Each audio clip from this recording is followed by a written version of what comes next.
कृष्ण चैतन्य प्रभो नित्यानंद श्री अद्वैत गदाधर श्रीवासादि गौर भक्त वृंद। हरे कृष्णा कृष्णा कृष्णा हरे हरे, हरे राम राम राम हरे हरे। ओम नमो भगवते वासुदेवाय। ओम नमो भगवते वासुदेवाय। ओम नमो भगवते वासुदेवाय। ओम नमो भगवते। ओम नमो भगवते वासुदेवाय।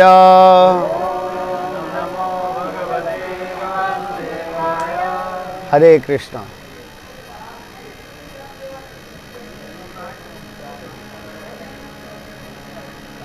हरे कृष्णा कृष्णा कृष्णा हरे हरे, हरे राम राम राम हरे हरे। हरे कृष्णा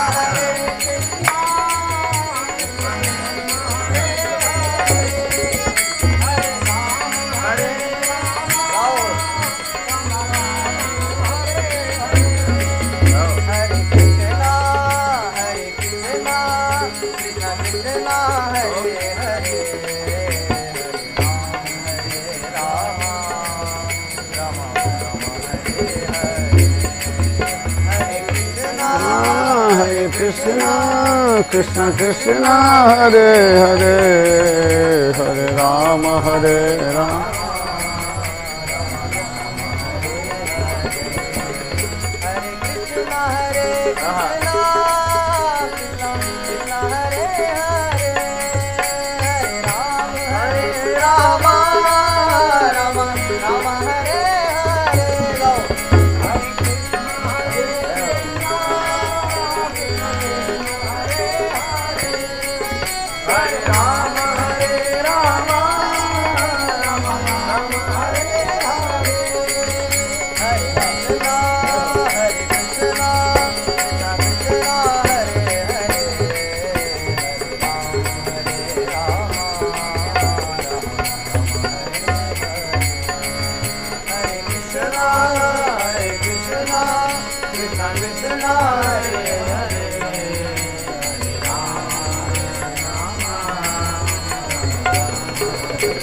कृष्णा।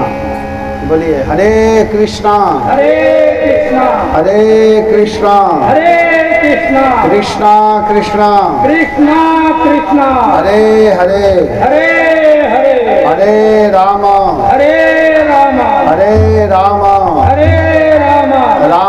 राम हरे हरे। तो आप लोग सभी लोग बड़े भाग्यशाली हैं जो कि विगत 6 दिन से श्रीधाम बरसाना में श्रीमद् भागवत कथा सुन रहे हैं। आज भागवत सप्ताह का अंतिम दिवस है, 7वां दिवस। भगवान की विशेष कृपा है राधा रानी की। राधा रानी अपने जन्म दिन पर बारिश करा दी। बड़ा शुभ संकेत है, किशोरी जी का ही कृपा है। जिस यज्ञ में बारिश होती है उस यज्ञ को सफल माना जाता है। भगवान की कृपा है कि भागवत चालू होने से पहले भी बारिश हुई थी, बीच में भी हुई और आज समापन दिन भी हुई है बारिश। हम लोग बड़े भाग्यशाली हैं। अब आप लोग सावधानी पूर्वक 2 घंटा कथा को सुनिए। आज 2 घंटा और कथा होगी। 2 घंटा के बाद फिर हम लोग हवन करेंगे, फिर प्रसाद की व्यवस्था है। तो आप लोग ध्यान दे करके सुनिएगा। और आज थोड़ा सा आप लोगों के बीच में 10 मिनट 15 मिनट गोकुलेश्वर जी भी बोलेंगे। ये भी प्रवचन करते हैं और भजन भी गाते हैं। तो संगीत के गुरु महाराज इनके बैठे हुए हैं, बगल में हैं, ये सिखाते हैं इनको। और भागवत मैं सिखाता हूँ, भागवत इनको भी पढ़ाता हूँ, ये भी पढ़ते हैं और भी बच्चे हैं। तो आप लोग सुनेंगे, लेकिन अभी नहीं, थोड़ा सा बाद में समय दूंगा। अभी कथा को सुनिए। तो कल हम लोग सुन रहे थे कि भगवान कृष्ण रुक्मिणी जी के साथ विवाह किए। अगर कोई आप लोगों से पूछे कि भगवान कितने वर्ष के अवस्था में रुक्मिणी जी से विवाह किए, तो मालूम है नहीं। तो आज याद कर लीजिएगा। भगवान जब 32 वर्ष के हुए, 30 2 32, तो 32 वर्ष के अवस्था में भगवान कृष्ण रुक्मिणी जी के साथ में विवाह किए। और भगवान 53 वर्ष के हुए तो टोटल विवाह कर लिए थे। 16,108 विवाह हो चुका था भगवान 53 वर्ष की अवस्था तक। लेकिन 53 वर्ष और 32 वर्ष होने से उनको दाढ़ी मूछ नहीं आया था, ये ध्यान दीजिएगा। भगवान ज्यों के त्यों 16 वर्षीय कृष्ण दिखाई देते थे।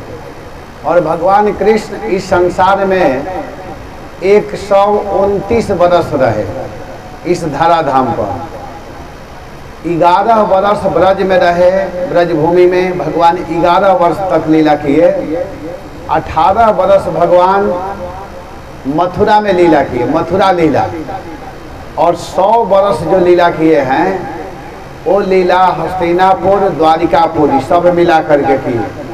तो 11 और 18 कितना हुआ? 29 और 100, 129 वर्ष भगवान इस संसार में रहे। तो भगवान विवाह किए हैं। सबसे प्रथम विवाह किए भीष्मक जी के लड़की से। महाराष्ट्र में कोंडिलपुर है, वहीं पर भगवान विवाह किए थे रुक्मिणी जी से। वो जगह बहुत सुंदर है, कभी मौका मिले तो जाना चाहिए। हम लोग जाते रहते हैं, मैं 2 बार गया हूँ वहाँ। बहुत सुंदर स्थान है कौंडिल्यपुर। तो भगवान रुक्मिणी जी के साथ विवाह किए। और विवाह करने के ठीक 1 साल के बाद भगवान का प्रथम संतान हुए रुक्मिणी जी के गर्भ से, जिनका नाम हुआ प्रद्युम्न। प्रद्युम्न जी का जन्म हुआ। और जब प्रद्युम्न जी जन्म लिए तो जन्म लेते ही लगभग 10 दिन के हुए थे। अभी सूतिका गृह में थे। सूतिका गृह उसको कहते हैं जहाँ माता बच्चों को जन्म देती है, तो कुछ दिन तक वहीं पर रहती है। तो उसी अवस्था में अभी थी। उसी समय एक राक्षस असुर, जिसका नाम था संबरासुर। संबरासुर नामक असुर क्या किया कि आया और आ करके उस बच्चे को उठा लिया। और बच्चे को उठा करके ले गया और ले जा करके समुद्र में फेंक दिया। समुद्र में फेंक दिया उस बच्चे को। और जब समुद्र में फेंका तो वहाँ समुद्र में एक बहुत विशाल मछली उस बच्चे को अपने भीतर निगल ली। अब मछली को फंसाने वाले मलाह होते हैं समुद्र में, हम लोग देखे हैं। बड़े बड़े मछुआरे होते हैं जो मछली को फंसाते हैं। तो उनके जाल में बहुत विशाल मछली फंस गई। और जब वो मछली फंसी तो उस मछली को ला करके संबरासुर के यहाँ लाया गया और उसको काटा गया। तो उसमें से एक सुंदर बालक निकला, बहुत सुंदर बालक।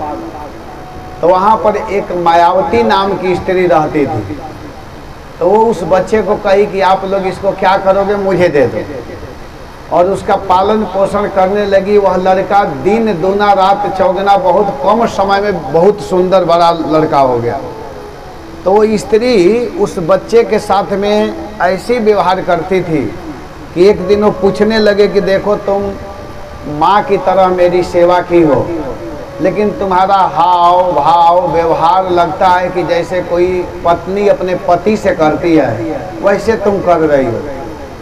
वास्तव में तुम कौन हो बताओ। तो मायावती कहती है कि देखिए आप हमारे स्वामी हैं, आप हमारे पति हैं। आप पहले कामदेव थे और मैं रति थी, और शंकर जी के द्वारा हम लोग आप जल चुके थे।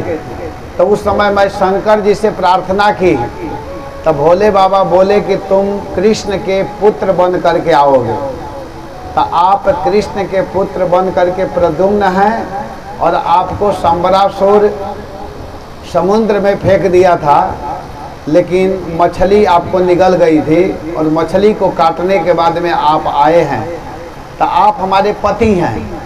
इतना सुनकर प्रद्युम्न जी कहे अच्छा, और आपको मैं एक विद्या सिखाती हूँ, और उस विद्या के द्वारा इसका वध करना जरूरी है। तो प्रद्युम्न जी क्या किए कि संबरासुर का वध किए, और संबरासुर का वध करने के बाद में रति के साथ में प्रद्युम्न जी द्वारिकापुरी में पहुँचे। और जब द्वारिकापुरी में पहुँचे तो प्रद्युम्न जी जब गए, उस समय प्रद्युम्न जी का उम्र 18 साल हो रहा था। 18 साल जब हो रहा था, उस समय तक भगवान सारे विवाह कर चुके थे। तो सभी स्त्रियां देखी तो प्रद्युम्न जी को देखकर समझी कि कृष्ण ही आ रहे हैं, बिल्कुल कृष्ण जैसा थे। लेकिन जब नज़दीक आए, और उसी समय नारद जी आकर के माता रुक्मिणी से कह दिए कि ये आपका बेटा है। इतना सुन करके माता रुक्मिणी प्रेम में अधीर हो गई, और अपने बेटा प्रद्युम्न को गोद में ले ली, और अपने स्तन का पान कराई। मातृ स्नेह के कारण रुक्मिणी जी के स्तन से दूध चूने लगा, और प्रद्युम्न जी जो 18 साल के थे, उनको गोद में लेकर के स्तन का पान कराई। पुत्र और माँ में कोई ये नहीं होता है कि इतना दिन का है, प्रेम तो प्रेम। तो इस प्रकार प्रद्युम्न जी पुनः द्वारिकापुरी आ गए। और इधर क्या हुआ कि भगवान के अन्य विवाहों की कथा अति संक्षेप में सुन लीजिए कि भगवान कृष्ण, एक दिन की बात है, द्वारिकापुरी में सुधर्मा सभा लगी हुई थी। द्वारिकापुरी में एक मीटिंग करने वाला सभा है जिसका नाम है सुधर्मा सभा। तो उसमें सभी लोग, द्वारिका के लोग बैठे हुए थे, मीटिंग कर रहे थे, और मीटिंग करके निकल रहे थे। उसी समय इतना सुंदर प्रकाश आने लगा कि लोग समझे कि सूर्य का उदय हो रहा है। लेकिन भगवान कहे कि नहीं नहीं, ये सूर्योदय नहीं हो रहा है, ये सूर्य का एक भक्त है जिसका नाम है सत्राजित। सत्राजित सूर्य की तपस्या किया है, और सूर्य उसको एक मणि दिए हैं जिसका नाम है स्यमंतक मणि। याद रखिएगा, स्यमंतक मणि। और इस मणि की विशेषता है कि यह मणि इतना प्रकाश दे रहा है कि लग रहा है कि सूर्य उदय हो रहा है। और मणि की विशेषता थी कि वह मणि प्रतिदिन 8 मन सोना उगलता था, प्रतिदिन।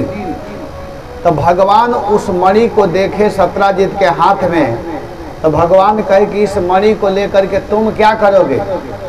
यह मणि जो है राजा को दे दो। द्वारिका के राजा हैं उग्रसेन महाराज, उनको दे दो। और जब उग्रसेन महाराज के पास यह मणि रहेगा तो इसके द्वारा महाराज बड़े बड़े अनुष्ठान, बड़े बड़े यज्ञ, बड़े बड़े कथा भंडारा, लड़कियों का विवाह, कन्याओं का विवाह, ब्राह्मणों की सेवा, गायों की सेवा, अतिथियों की सेवा करेंगे। तो यह मणि राजकोष में होना चाहिए, भगवान बोले। लेकिन देखिए, भगवान के कहने के बाद में भी सत्राजित नहीं माना। कहा कि नहीं नहीं, मैं इस मणि को नहीं दूंगा। यहाँ ध्यान दीजिएगा कि भगवान डायरेक्ट कह रहे हैं कि दे दो, लेकिन भगवान के बात को वो नहीं माने। तो भगवान चुप हो गए। और सत्राजित क्या किया कि अपने घर आया, 1 दिन 2 दिन उस मणि से प्रेम करता रहा। लेकिन अब धीरे धीरे अब मणि को घर में रख दिया, माला जैसा लटका दिया। और उसका एक छोटा भाई था सत्राजित का, जिसका नाम था प्रसेनजित। प्रसेनजित क्या किया कि उस मणि को जैसे माला हम लोग पहने हैं ना, वैसे ही माला जैसा पहन करके और वह जंगल में गया।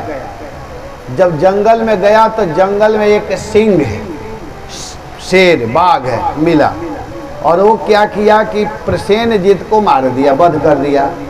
और वध करने के बाद में उस मणि को ले लिया, और शेर मणि लिया था। तब तक उधर जंगल में ही एक ऋक्षराज थे, वो आए, वो आकर के उस सिंह का वध करके और उस मणि को अपने बच्चों को दे दिए। बच्चे खेलने लगे। उसका भाई तो मारा गया था। कुछ दिन होने के बाद में सत्यराजित कहने लगा कि हो न हो, मैं मणि कृष्ण के कहने पर उग्रसेन को नहीं दिया था, इसीलिए कृष्ण मेरे भाई का वध करवा दिया। ये झूठ मूठ कलंक लग गया भगवान के ऊपर। एक कानों कान बलराम जी के पास गया। बलराम जी भी कहने लगे कि हो न हो, प्रसेनजीत का वध कृष्ण ने ही कराया है। तो भगवान अपने झूठे कलंक को दूर करने के लिए भगवान कहे कि मैं पता लगाता हूँ। और जब कृष्ण पता लगाने के लिए गए तो देखते हैं कि जंगल में उसका भाई मरा हुआ है। आगे गए तो देख रहे हैं कि एक शेर मरा हुआ है। फिर आगे बढ़े तो देखे कि मणि को लेकर के बच्चे खेल रहे हैं।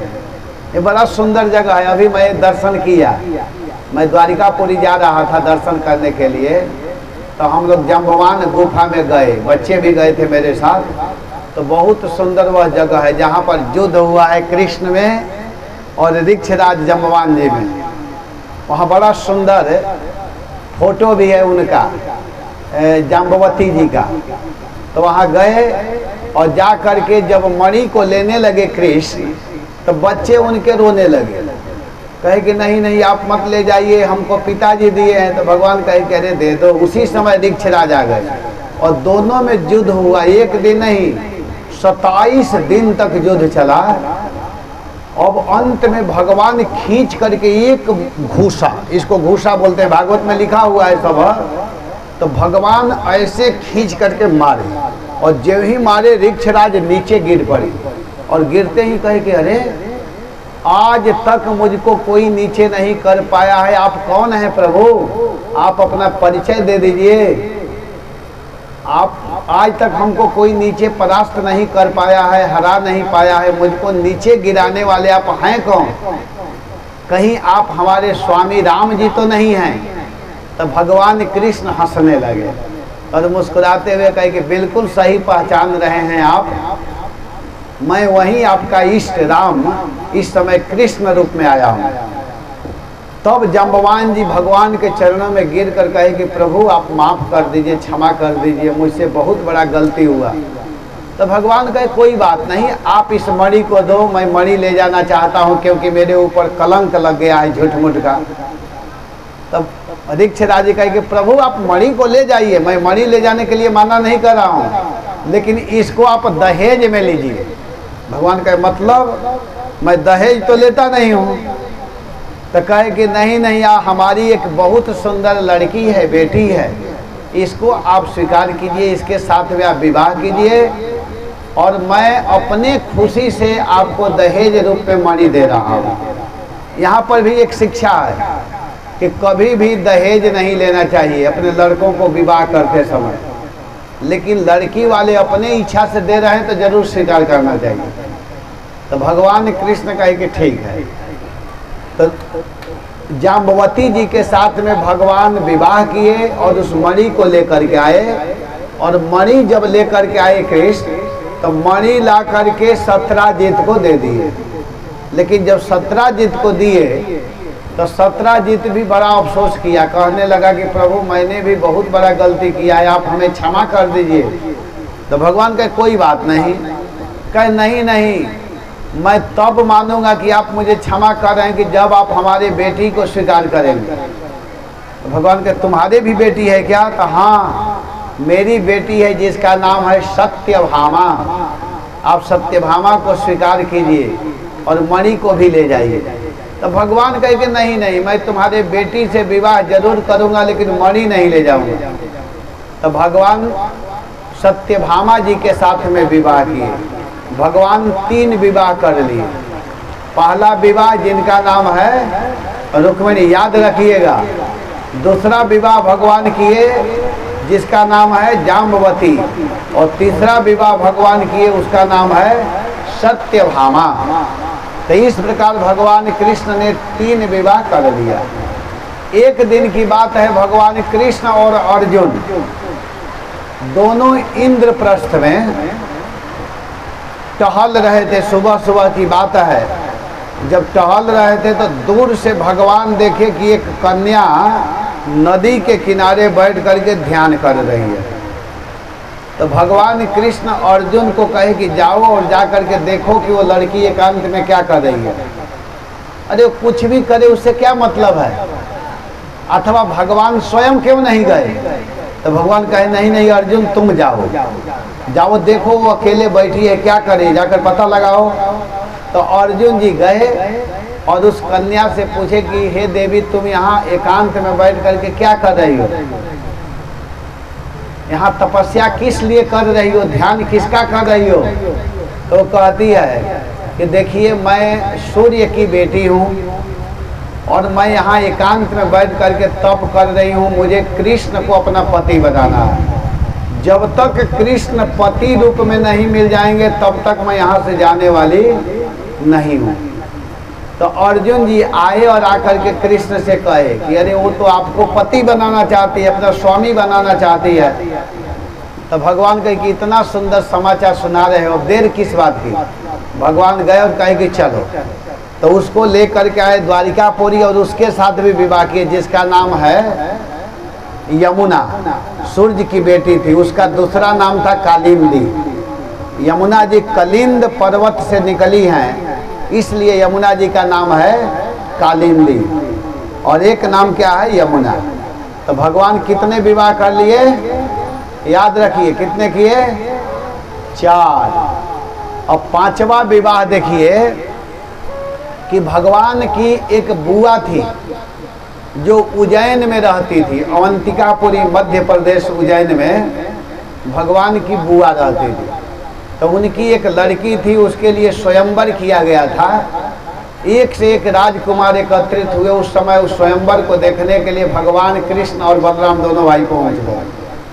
और जब पहुंचे तो वह कन्या जो है माला लेकर के सीधे भगवान के गले में पहना दी। तो भगवान उसे स्वीकार कर लिए, जिसका नाम है मित्रविंदा। भगवान 5 विवाह कर लिए। एक राजा थे, उनकी एक लड़की थी, नग्नजीत नाम के राजा थे। तो नग्नजीत नाम के राजा जो थे उनकी बेटी थी। नग्नजीत महाराज के पास में 7 बैल थे, 7 बैल, और उन्होंने घोषणा किया कि जो व्यक्ति 7 बैलों को पकड़ करके एक बार उनके नाक में रस्सी कर देगा उसके साथ में मैं अपने बेटी का विवाह करूंगा। तो वहां पर भी एक से एक राजकुमार एकत्रित हुए। जो जो बैल के पास गए, बैल किसी का पैर मार करके तोड़ दिया है, किसी का हाथ तोड़ दिया है। उसी समय भगवान कृष्ण गए और जा करके उन बैलों को इतने प्रेम से पकड़े, बैल खुद भगवान के चरणों में अपने मुख को नीचे कर रहे हैं, स्नेह करने लगे। और भगवान 7 बैलों को पकड़ करके एक ही बार में सबको रस्सी से बांध दिए। तो राजा अपनी बेटी का विवाह किए, जिस लड़की का नाम था नागनजीती और दूसरा नाम उसका था सत्या। 2 नाम था, सत्या और नागनजीती।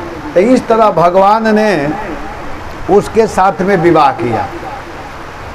और 7वां विवाह भगवान कैकेयी नरेश की पुत्री से किए। कैकेयी नरेश, उनकी एक लड़की थी, वो भी स्वयंवर किए थे। वो लड़की भी भगवान को ही माला पहनाई, जिसका नाम हुआ भद्रा। और अंतिम विवाह मध्य देश के राजा, मध्य देश माने छत्तीसगढ़ इस समय जिसको हम लोग बोलते हैं, जो बंटवारा हो गया है, मध्य प्रदेश का ही भाग्य है छत्तीसगढ़। तो मध्य देश के राजा थे, उनकी एक लड़की थी जिसका नाम था लक्ष्मणा। और लक्ष्मणा के साथ में भगवान ने विवाह किया। भगवान 8 विवाह कर लिए। अभी भगवान को कितना विवाह करना है, 16,100। तो एक असुर था जिसका नाम था भौमासुर। भौमासुर को कोई बता दिया था, नारद जी जैसे महात्मा, कि तुम 16,108 कन्याओं से विवाह करोगे तो भगवान हो जाओगे। तो भगवान होने के फेरे में जितनी राजकुमारियां थी सबको पकड़ पकड़ करके एक स्थान पर बंद कर रहा था। तो ऐसे करते हुए उन्होंने 16,100 कन्याओं को बंद कर दिया था। अब केवल 8 लड़कियां कम रह गई थी। उसी समय वो सभी कन्याएं भगवान के पास एक पत्र लिखी और पत्र लिख करके ब्राह्मणों के माध्यम से वे लड़कियां भेजवाई और भेजवा करके कही कि हे प्रभु, आप हमें स्वीकार कीजिए, यह दुष्ट असुर हमको पकड़ करके लाया है। तो भगवान गए, उस समय तीसरी नंबर की पत्नी को लेकर के गए थे, जिसका नाम है सत्यभामा। तो सत्यभामा जी के साथ में वहाँ पहुँचे और पहुँचने के बाद में उस असुर का वध किए भगवान, और वध करने के बाद सभी लड़कियों को मुक्त किए और कहे कि अब आप लोग अपने घर जाओ। लेकिन वे 16,100 कन्याएं कहने लगी कि प्रभु दूसरा कोई स्वीकार भी नहीं करेगा और हम लोग जाना भी नहीं चाहती हैं, कृपा करके आप स्वीकार कीजिए। तो इस बार भगवान नहीं करें कि ठीक है चलो मैं स्वीकार करता हूँ। भगवान चुपचाप अपने पत्नी की तरफ देखने लगे, क्योंकि साथ में सत्यभामा जी थी। सोचने लगे कि अगर मैं कुछ कहूँगी तो नाराज हो जाएगी। तो सत्यभामा की तरफ देखने लगे तो सत्यभामा जी खुद कही कि प्रभु आप इन सबको स्वीकार कीजिए। तो भगवान 16,100 कन्याओं को लेकर के आए और आने के बाद में द्वारिकापुरी में एक ही समय में, एक ही मुहूर्त में भगवान ने विवाह किया। प्रश्न होगा कि कैसे विवाह किए? तो भगवान 16,100 रूप धारण किए और जो पंडित जी विवाह करने वाले थे, पंडित जी एक ही थे, लेकिन उनको पता नहीं चला। भगवान उस पंडित जी को भी 16,100 बना दिए, लेकिन पंडित जी को पता नहीं चल रहा है कि मैं 16,100 बन गया हूँ।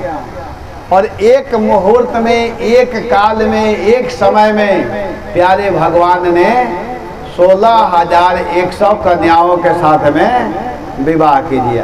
तो अब जाइए एक भजन सुनाइए, भगवान का 16,108 विवाह हो गया। जाओ अभी जो करना है कर लीजिए, फिर तो मैं व्यस्त हो जाऊंगा। और भजन आप लोग सुनिएगा, भगवान का विवाह हुआ है ना, तो एक दो भजन सुन लीजिए, इसके बाद में फिर हम लोग आगे की कथा सुन। भजन सुनाएंगे। सुखदेव गोस्वामी महाराज परीक्षित के सभा में गए हैं, तो सुखदेव गोस्वामी कथा सुना रहे हैं। तो कथा सुनाने वाले को प्रणाम किया जा रहा है। इसी भजन को आप लोग सुनिएगा। हरि की कथा सुनाने वाले, हरि की कथा सुनाने वाले, तुमको लाखों प्रणाम, तुमको लाखों प्रणाम।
आप लोग भजन सुन लिए, अब देखिए कथा सुनिए। भगवान कृष्ण 16,108 विवाह किए और प्रत्येक पत्नी से, भगवान के जितनी पत्नियां थी प्रत्येक स्त्रियों से 10-10 पुत्र जन्म दिए। भगवान प्रत्येक पत्नियों से 10 पुत्र और एक लड़की, एक कन्या। तो भगवान के लड़के हुए 16,000, 1,61,080 भगवान के लड़के हुए और 16,108 लड़कियां हुई। दोनों मिला दीजिए तो 1,77,188 भगवान के लड़का और लड़की। और इतने बच्चे होने के बाद में भी भगवान को किसी प्रकार का कोई घबराहट नहीं है, कोई टेंशन नहीं है, कभी दिक्कत में नहीं रहते हैं। भगवान हमेशा मुस्कुराते रहते हैं, हमेशा प्रसन्न रहते हैं। इस प्रकार भगवान परिवार वालों के साथ में रह रहे हैं। और फिर आगे क्या हुआ कि एक बार की बात है, भगवान ब्रज में बैठे बैठे, भगवान द्वारिका में बैठे हैं और उनको ब्रज की याद आ रही है। तो ब्रज की याद आ रही है तो भगवान मथुरा से तो उद्धव जी को भेजे, लेकिन द्वारिकापुरी से भगवान बलराम जी को भेज रहे हैं। भगवान कहे कि हे भैया बलराम, देखिए हम लोगों को आए यहाँ बहुत दिन हो गया। ब्रज के सभी हमारे प्रिय भक्त, मैया यशोदा, बाबा नंद, सभी लोग हमें याद कर रहे होंगे। तो कम से कम आप जा कर के सांत्वना दीजिए, कुछ न कुछ बताइए ब्रजवासियों को। बेचारे ब्रजवासियों का हृदय बड़ा निर्मल होता है, ब्रजवासी बड़े शुद्ध होते हैं। आप जाइए और जा कर के उनको सांत्वना दीजिए, उनको आनंदित कीजिए। तो भगवान के कहने पर बलराम जी ब्रजभूमि में आए और ब्रज में आकर के चैत्र और वैशाख 2 महीना भगवान ब्रज में रहे। एक जगह है ब्रज में ही, ऐंचा दाऊ, वहाँ पर भगवान आए बलराम। और एक दिन उनको इच्छा हुई कि जैसे भगवान कृष्ण जमुना में विहार करते हैं, वैसे मैं भी यमुना जी के भीतर जाकर के विहार करूं। तो यमुना जी के भीतर विहार करना चाह रहे थे, यमुना जी नहीं आ रही हैं, क्योंकि यमुना जी कृष्ण की नित्य संगिनी हैं, पत्नी हैं। तो यमुना जी को संकोच हो रहा था। तो बलराम जी अपने हल से यमुना को ऐसे करके खींच दिए। तो उधर यमुना जी इस प्रकार ऐसे होकर के बहती हैं, ऐसा दाऊ, बिहार वन, खेलन वन, उधर बहुत सुंदर सुंदर जगह है ब्रज में ही। तो भगवान 2 महीना रहे और 2 महीना रह करके सभी ब्रजवासियों को आनंदित किए। और जितने ब्रजवासी हैं इतने प्रसन्न हुए, इतने खुश हुए। और फिर भगवान के परम भाई और दूसरा बपू बलराम जी ब्रजवासियों को आनंदित करते हुए पुनः द्वारिका के लिए प्रस्थान किए। और आगे की कथा वर्णन करते हुए कहते हैं कि दुर्योधन की एक लड़की थी जिसका नाम था लक्ष्मणा। तो लक्ष्मणा का मन भगवान के लड़के में लग चुका था। भगवान के लड़के एक थे सांब, जो जाम्बवती के गर्भ से जन्म लिए थे। तो सांब और लक्ष्मणा दोनों एक दूसरे से प्रेम करते थे। सांब कृष्ण के लड़के हैं, माँ का नाम है जाम्बवती, और लक्ष्मणा जो है वो दुर्योधन की लड़की है। तो जब दुर्योधन को पता चला कि कृष्ण का लड़का सांब हमारी बेटी से इस प्रकार प्रेम करता है, तो उसको बड़ा गुस्सा आया और वो क्या किया कि सांब को जेल में बंद कर दिया। और सांब को जब जेल में बंद कर दिया तो भगवान के पास नारद जी गए। और नारद जी जा करके कहते हैं कि आप यहाँ मौज मस्ती में हैं, आप थोड़ा पता तो लगाइए कि आपके सब बच्चे यहाँ पर हैं कि नहीं। तो भगवान कहे कि बच्चे कहाँ गए, काउंटिंग करो। तो सभी लोग गिनना प्रारंभ किए भगवान के सुने ही कि एक एक पत्नियों से 10-10 लड़के हैं। तो जब काउंटिंग चालू हुआ, गिनती चालू हुआ, तो पता चला कि जाम्बवती का जो बड़ा लड़का है शाम, वो तो घर पर है ही नहीं। तब नारद जी बताए कि वो इस समय दुर्योधन उसको बंद किया है। तो बलराम जी कहे कि कृष्ण आप मत घबराओ, मैं जाता हूँ, क्योंकि दुर्योधन मेरा शिष्य है। मैं दुर्योधन को शिक्षा दिया हूँ, गदा विद्या सिखाया हूँ, तो वो मेरा बात सुनेगा। तो इतना कह करके बलराम जी सीधे द्वारिका से जाते हैं, यहाँ हस्तिनापुर आते हैं, और आ करके हस्तिनापुर में अभी प्रवेश नहीं किए, हस्तिनापुर से थोड़ी दूरी पर रुक करके कहे कि जा करके दुर्योधन को बताओ कि मैं बलराम उसके गुरु आया हूँ। तो जा करके लोग कहे कि बलराम जी आए हैं, आप अपने बेटी का विवाह शाम के साथ कर दीजिए, इसी को लेकर के बलराम जी आए हैं। तो इतना सुन करके दुर्योधन इतना उठपटांग शब्दों का प्रयोग किया, भागवत में ही वर्णन है, कहता है कि ये जदुवंशी इतना बढ़ गए हैं, इतना इनका मन बढ़ चुका है कि ये पैर की जूती सिर पर चढ़ना चाहता है। हम लोग कुरु वंश में जन्म लेने वाले, हम लोग चाहें तो जदुवंशियों के लड़कियों को अपने साथ विवाह कर सकते हैं, लेकिन यह जदुवंशी हम कुरु वंश के लड़कियों के साथ विवाह करना चाहता है। थोड़ा भी इन लोगों को भय नहीं है।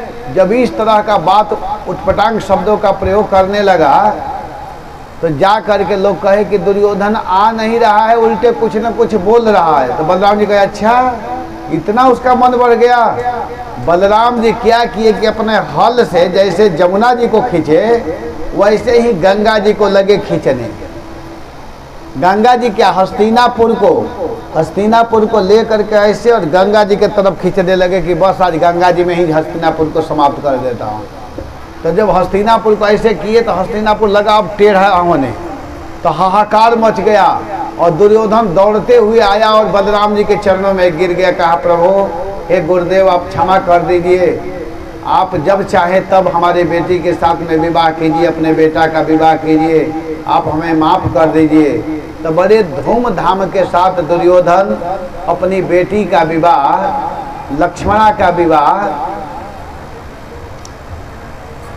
सांब जी के साथ में किया। तो भगवान का एक नाते में दुर्योधन समधि भी लगता था। समधि उसको कहते हैं कि लड़की का विवाह कृष्ण के लड़का के साथ में किया था। सम माने बराबर, धी माने बुद्धि, जो एक लेवल के हो उसको समधि कहते हैं। तो दुर्योधन अपने बेटी का विवाह भगवान के पुत्र सांब के साथ में किया।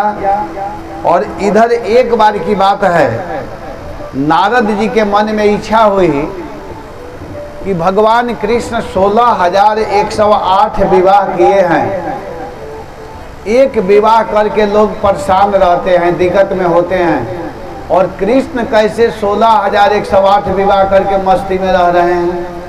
चलता हूँ उनके घर गृहस्थी देखने के लिए। तो हुआ क्या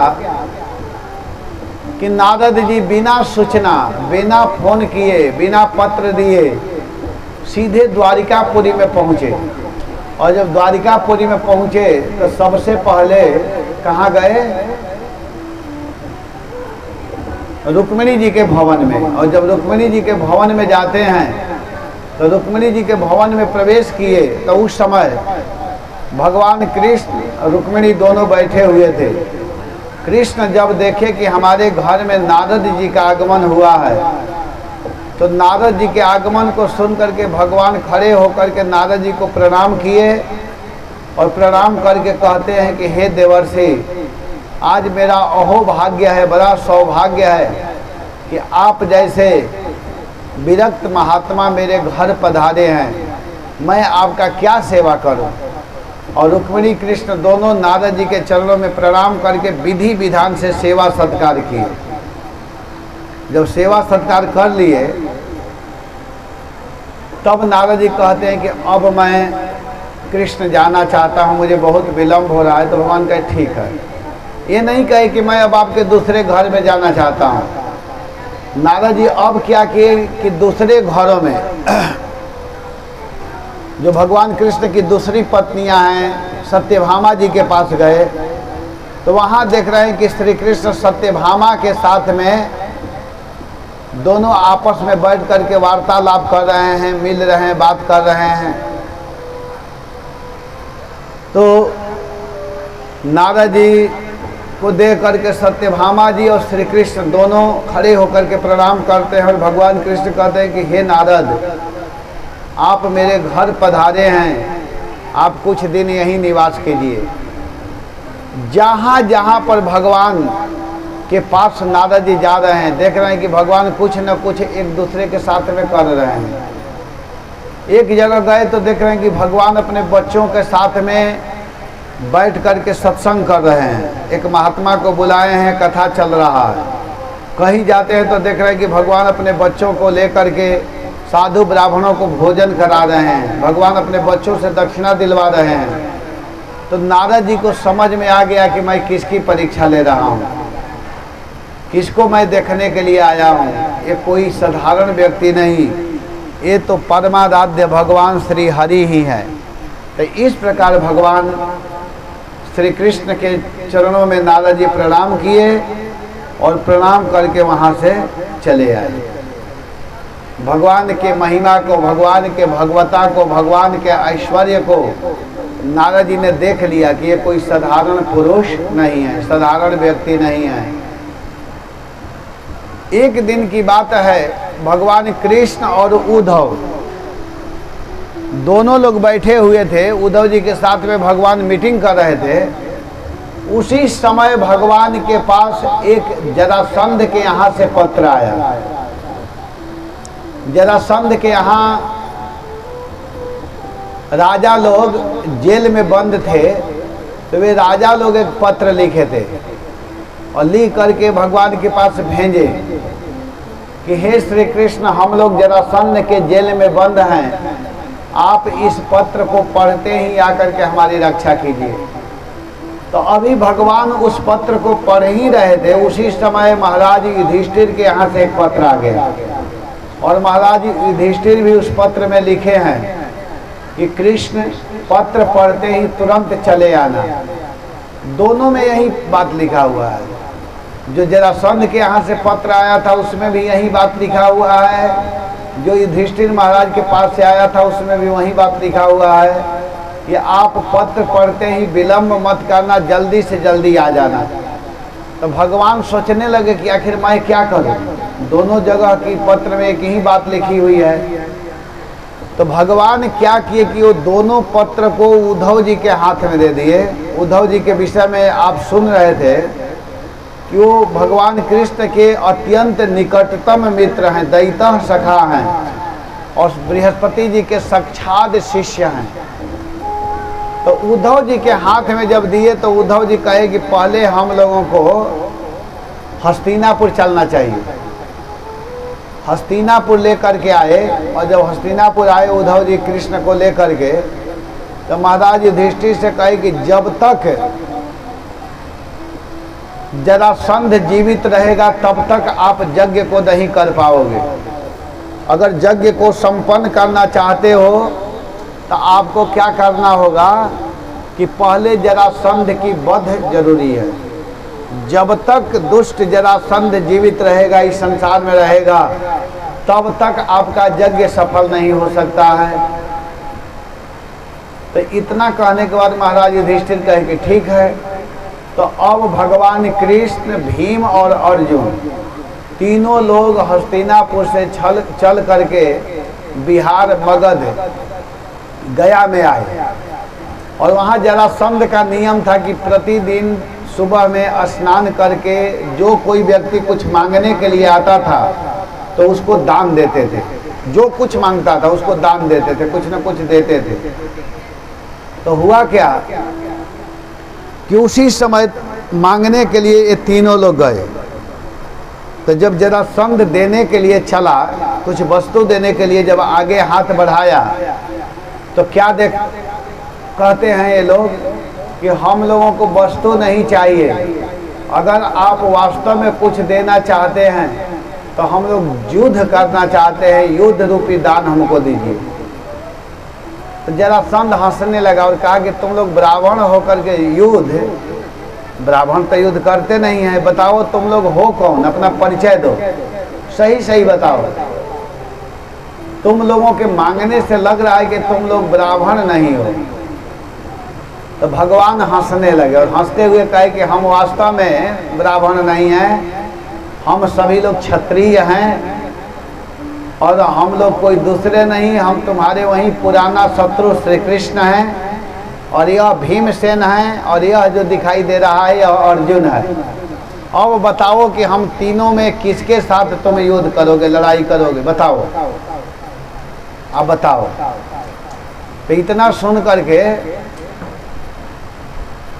जरासंध कहता है कि देखिए, भगवान कृष्ण से कहता है कि मैं आपसे तो युद्ध करूंगा नहीं, इसलिए युद्ध नहीं करूंगा कि तुम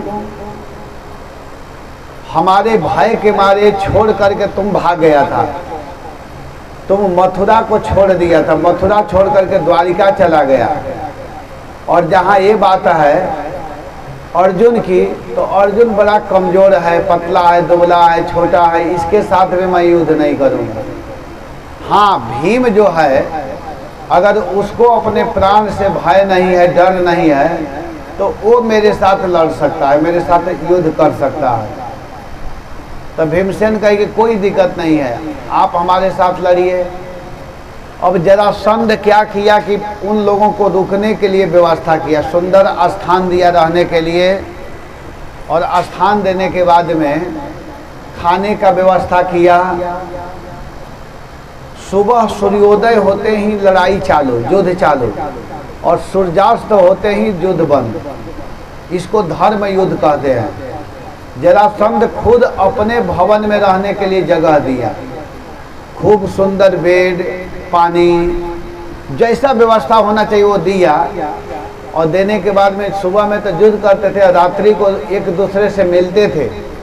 जरासंध खुद भीमसेन के पास जाकर के मिलता था और कहता था कोई चोट तो नहीं न लगी है, अगर चोट लगी है तो इस मलहम को लगाइए, ये बड़ा काम करता है। और भीमसेन भी आते थे मिलने के लिए जरासंध के यहाँ, कहते थे कि आपको भी कोई दिक्कत हो तो इसका प्रयोग करना चाहिए, गर्म दूध पीना चाहिए, थोड़ा हल्दी डाल करके पीजिए, सारा दर्द ठीक हो जाएगा। तो रात्रि को तो एक दूसरे से मित्रवत व्यवहार करते थे और सूर्योदय होते ही एक दूसरे को मारने के लिए लड़ने लगते थे। इसी को धर्म युद्ध कहते हैं। धर्म युद्ध का मतलब ही यही है। जरासंध खूब खाने के लिए व्यवस्था किया था, खूब घी पिलाता था, बादाम खिलाता था कि किसी प्रकार का कोई कमजोरी ना हो।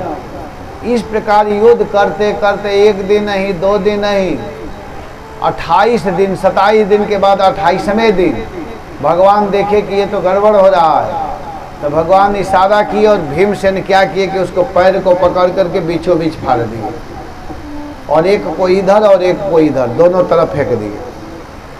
तो जरासंध की मृत्यु हो गई। और जरासंध के मृत्यु होने के बाद में भगवान श्री कृष्ण क्या किए कि जरासंध का जो लड़का था जिसका नाम था सहदेव, उसको राजा बनाए। और राजा बनाने के बाद जितने राजा लोग जेल में थे उनको मुक्त किए और सभी राजाओं को भगवान कहे कि आप लोग अपने नगर जाओ और नगर जा कर के फिर दोबारा आपको आना है। कहाँ? महाराज के यज्ञ में। महाराज युधिष्ठिर यज्ञ करने जा रहे हैं, राजसूय यज्ञ, उसमें आप सभी लोगों को आना है। तो सभी लोग राजसूय यज्ञ में आए और राजसूय यज्ञ में आए तो वहाँ पर अब मीटिंग चल रहा था कि किसकी अग्नि पूजा किया जाए, इस यज्ञ के अध्यक्ष कौन होंगे।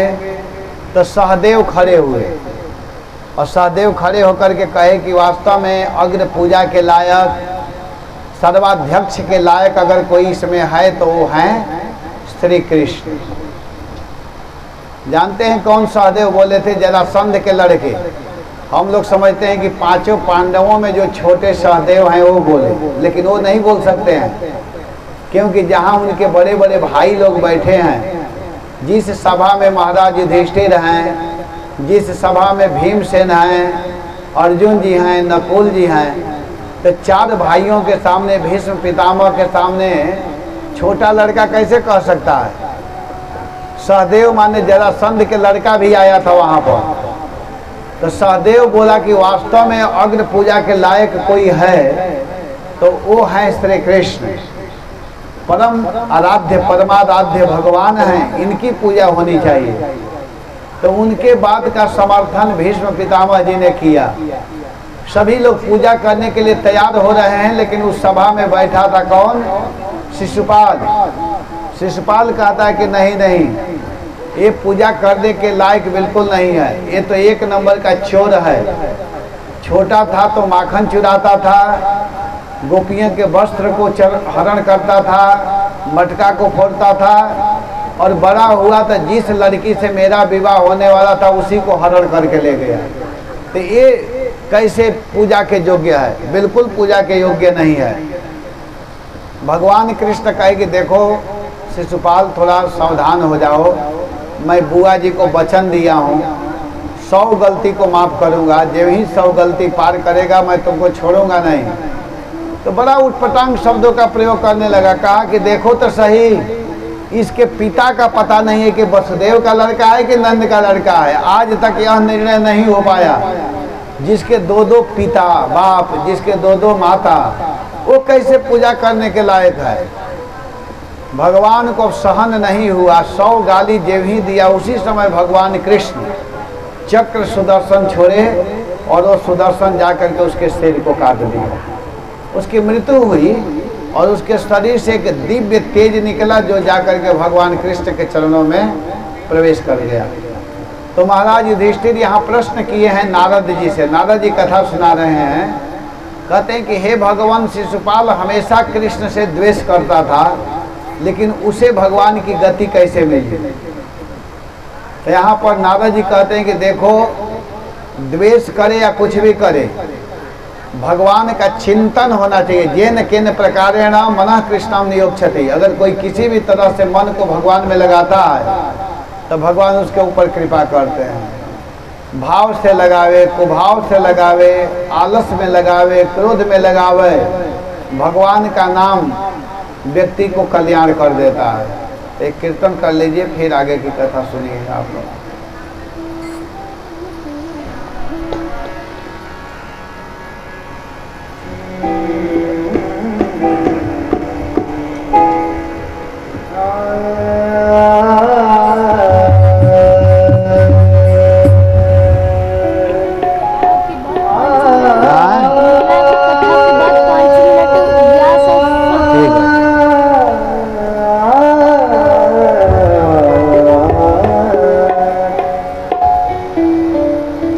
एक दिन मेरे घर आना,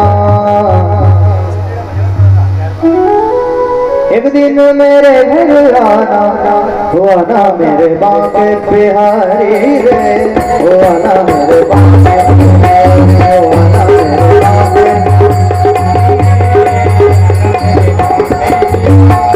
आना मेरे बाप बिहारी रे, वो आना मेरे बाप बिहारी। भगवान बहुत सुंदर सुंदर लीला कर रहे हैं। अब एक बार की बात है,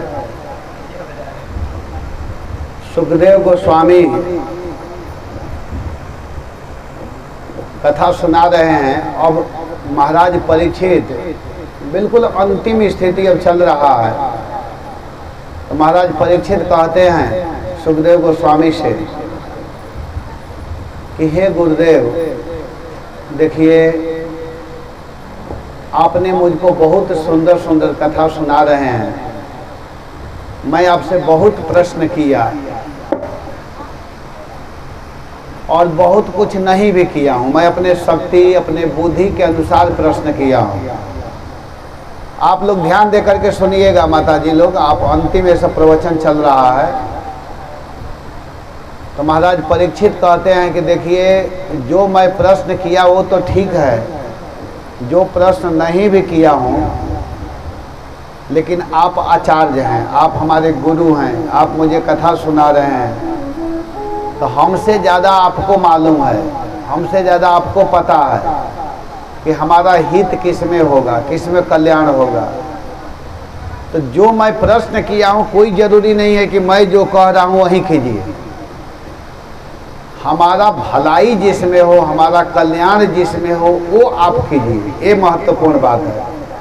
कभी कभी होता क्या है कि जो लोग चाहते हैं उसको न करके दूसरा किया जाता है। क्यों किया जाता है? इसलिए किया जाता है कि उसका हित उसी में है। जैसे बच्चे जब छोटे होते हैं तो मीठी खाना चाहते हैं, उनको मीठी अच्छा लगता है, लेकिन माता पिता मीठी खाने देते हैं? बताइए, नहीं खाने देते। उनको पता है कि मीठी खाएगा तो उसको रोग बढ़ेगा, बीमार होगा, शरीर के लिए हानि पहुंचाएगी मीठी।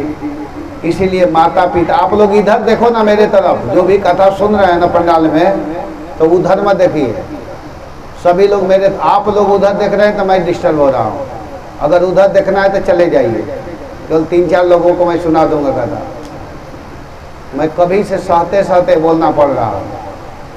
वक्ता और श्रोता का जो तार होता है ना, श्रोता के अनुसार ही वक्ता बोल पाते हैं। अगर मन नहीं लग रहा है तो कोई जबरदस्ती नहीं है। कथा सावधानी पूर्वक महाराज परीक्षित कथा सुन रहे हैं, सुखदेव गोस्वामी सुना रहे हैं।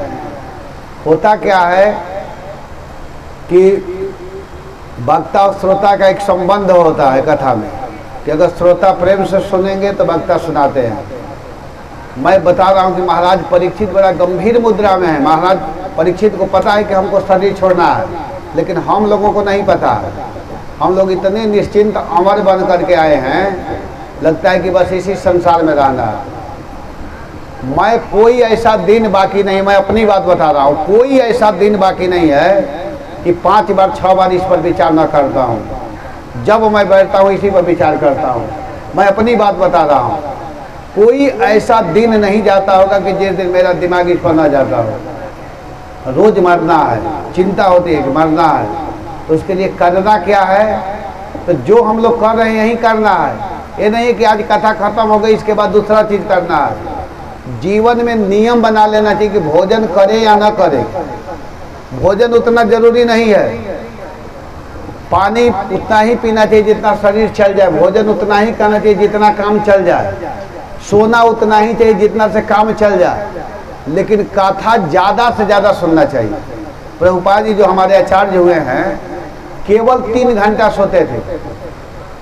8 दिन से मैं यहाँ पर हूँ, हम लोग खुद नहीं सो पा रहे हैं। 2-3 आदमी, हम लोग में से 2-3 लोग जो हैं नहीं सो पाते हैं, 2-2.5 घंटा से ज़्यादा नहीं सोते हैं। और मैं तो चाहता हूँ कि इसी तरह जीवन हमेशा बीते, और हमारा ऐसा बीतता भी है, क्योंकि हम कथा ही ऐसा रखते हैं। अभी यहाँ कथा कर रहे हैं, कल से हम लोगों को पूरा ब्रज घूमना, कल से चालू हो जाएगा घूमना 3 तारीख तक। 4 तारीख को मैं हरिद्वार चला जाऊँगा।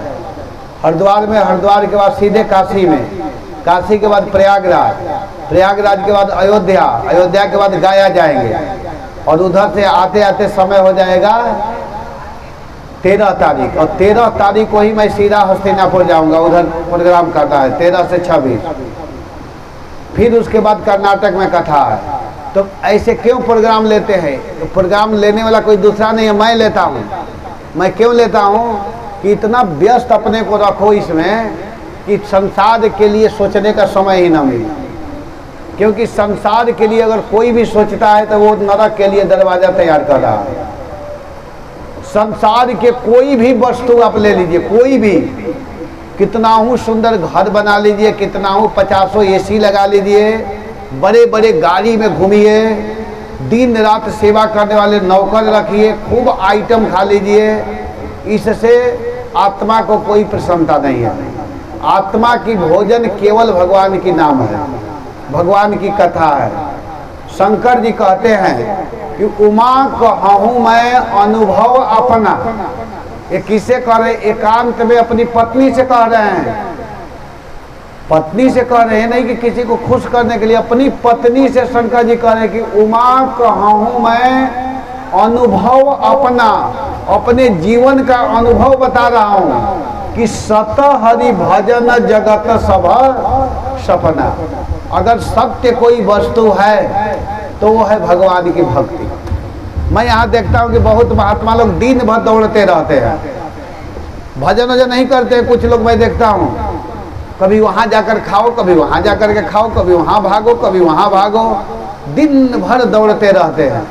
अगर कह दिया जाए कि बैठ करके माला करो तो नहीं करते हैं, माला करने में मन नहीं लगता। अगर बैठा करके कह दिया जाए कि 2 माला जप करो तो मन नहीं लगता और भागते रहते हैं। लेकिन वास्तव में भक्ति के लिए भागना चाहिए। अगर ऐसी कथा हो तो दौड़ करके सबसे पहले आ जाना चाहिए। मैं प्रथम दिन बोला था कि वक्ता से पहले श्रोता को आकर के बैठ जाना चाहिए। जब हमारे गुरु महाराज कथा करते थे, अभी भी गुरु महाराज हैं, तो हम लोग महाराज के आने से पहले बैठते थे और आगे बैठते थे। कोई भी, जिस दिन मैं पीछे बैठ जाता था कथा में तो मैं सुन नहीं पाता था, क्योंकि लोग आगे वाले डिस्टर्ब इधर उधर करते हैं, कभी इधर करते हैं, कभी उधर करते हैं, कभी इधर करते हैं।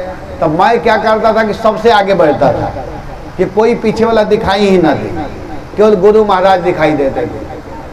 और एक आसन पर जो बैठ गए थे बीच में उठते नहीं थे। एक कथा की नियम है, विधि है, तो इसको थोड़ा सा सुन लीजिए। आज की 1 अध्याय की कथा ऐसी आएगी, अभी कुछ बिगड़ा नहीं है। उस कथा में आप लोग बिल्कुल पूरा मन इसी में लगाइएगा, तब 7 दिन कथा सुनने का फल मिल जाएगा पूरा। वो कथा अभी नहीं आ रही है, मैं बताऊंगा कब आएगी, लेकिन आप लोग ध्यान दे करके सुनिए। महाराज परीक्षित सुखदेव गोस्वामी से कह रहे हैं कि हे गुरुदेव, हे भगवान, आपने मुझको 7 दिन से कथा सुना रहे हैं, लेकिन मैं एक अनभिज्ञ व्यक्ति हूँ। मुझे मालूम नहीं है कि मेरा हित किस में होने वाला है। मैं बहुत कुछ आपसे पूछ दिया हूँ, लेकिन कोई जरूरी नहीं है कि मैं जो कुछ पूछा हूँ सबका उत्तर हमको चाहिए। हमारा हित जिसमें होगा, हमारा भलाई जिसमें होगा, मेरा कल्याण जिसमें होगा, वो आप बताइए। तब सुखदेव गोस्वामी कहते हैं कि देखो, मैं एक भगवान के परम मित्र की कथा कह रहा हूँ। भगवान जिससे बहुत स्नेह करते थे वो हैं सुदामा जी। कहते हैं कि सुदामा जी जो हैं कृष्ण के परम मित्र, परम सखा। एक दिन की बात है, सुदामा जी के विषय में सुखदेव गोस्वामी कहते हैं कि सुदामा जी के विषय में जानते हो, वह परम विद्वान, भगवान के सखा, ब्राह्मण जाति में जन्म हुआ था और विवाह किए थे, लेकिन विवाह करने के बाद में भी वह विरक्त थे। उनका चित्त, उनका मन केवल कृष्ण में लगा रहता था। विवाह करने के बाद में भी घर में आसक्त नहीं थे, भजन करते थे, नियम से जप करना, पाठ करना, पूजा करना, सेवा करना, और जो कुछ मिलता था उसी से परिवार का पालन पोषण करते थे। उनके पास ज़्यादा धन भी नहीं था, ज़्यादा रुपया पैसा नहीं था। एक दिन की बात है, उनकी पत्नी, सुदामा जी की पत्नी जिनका नाम है सुशीला जी, सुशीला जी आती हैं और आकर के सुदामा जी से कहती है कि हे स्वामी, मैं सुनी हूँ कि आप के मित्र द्वारिका के धीश हैं, द्वारिका के जो स्वामी हैं वो आपके सखा हैं, मित्र हैं, लेकिन मैं जब से आपके पास आई हूँ एक बार भी द्वारिकाधीश से मिलने के लिए नहीं गए। मित्र का काम है मित्र से मिलना, जाना, भेंट करना, तो आप क्यों नहीं जाते हैं?